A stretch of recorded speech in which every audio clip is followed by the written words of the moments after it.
ఇవాళ ప్రపంచానికి నిన్న కాక మొన్న వచ్చినటువంటి ఒక పెను ప్రమాదం గురించి మాట్లాడుకోవాలి, ఇవాళ ఉపాధి గురించి మాట్లాడుకోవాలి. ఇవాళ రేవంత్ రెడ్డిని కాదు వీటన్నిటిని పక్కన పడేయాలి. ఈరోజు 2 అంశాలు అత్యంత కీలకమైనటువంటివి. ఇలా తెలంగాణ సమాజం కానీ ఈ రోజున్న ప్రతిపక్షాలు కానీ అన్ని ఇలా ఎంత వేగంగా స్పందించాలంటే అంత వేగంగా స్పందించాల్సినటువంటి పని. ఆంథ్రోపిక్ ఏఐ వచ్చినాక ఈరోజు ఒకవైపు ఇవాళ సాఫ్ట్వేర్ రంగంలో ఉన్నటువంటి 3 లక్షల కోట్లు అనేటటువంటిది ఇవాళ స్టాక్ మార్కెట్లు క్రాష్ డౌన్ అయినాయి. వరల్డ్ వైడ్గా ఇవాళ స్టాక్ మార్కెట్లు అన్ని క్రాష్ డౌన్ అయినాయి. ఇంకొక 6 నెలల్లో అసలు ఏ జాబ్స్ ఉండవు. ఇలా సాఫ్ట్వేర్లో ఉన్న వాళ్ళందరూ బయటకు వచ్చేస్తారు. ఇవాళ కొత్త ప్లాట్ఫామ్ ఉద్యోగాలు వచ్చేటటువంటి పరిస్థితి లేదు. ఇవాళ సర్వీస్ సెక్టార్లో హైదరాబాద్ నుంచి ఎక్కడో ఆస్ట్రేలియాలో ఉండి రోబోటిక్ సర్జరీ చేసిరు.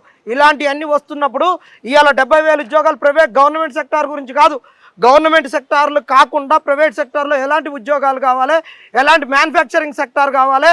ఒకప్పుడు రాజశేఖర్ రెడ్డి ఉన్నప్పుడు క్వాల్కమ్ అనే కంపెనీని ఎంబెడెడ్ సిస్టమ్స్ని తీసుకొస్తాను పెట్టినటువంటి దాన్ని ఇవాళ ఎక్కడికి పంపించారు.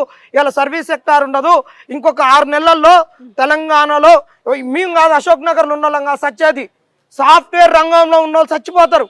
ఎందుకు చచ్చిపోతారు అంటే ఇవాళ 2 లక్షలు 3 లక్షలు తీసుకునేటటువంటి వాడు రేపో ఎల్లుండో పింక్ స్లిప్ తీసుకుంటే వాని ఈఎంఐ ఎడిపోతుంది, వాని ఇల్లు ఈఎంఐ ఎడిపోతుంది, బైక్ ఈఎంఐ ఎడిపోతుంది, కారు ఈఎంఐ ఎడిపోతుంది.